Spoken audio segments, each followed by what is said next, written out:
benzinli dvigatelli avtomobillardan chiqayotgan zararli gazlarni aniqlash usulini takomillashtirish mavzusidagi taqdimotimni e'tiboringizga havola qilmoqchiman.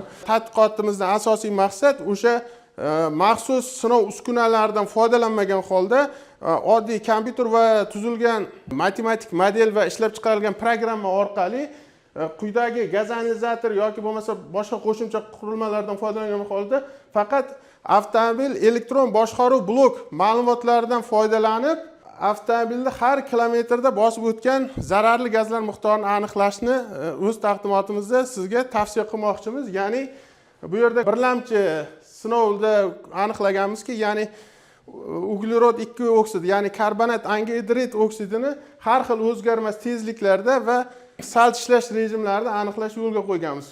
Sizga tavsiya yoki sizga o'sha taqdimot sifatida, o'sha startap loyiha sifatida elektron boshqaruv blok ma'lumotlaridan foydalanib chiqindi gazlar miqdorini aniqlamoqchimiz.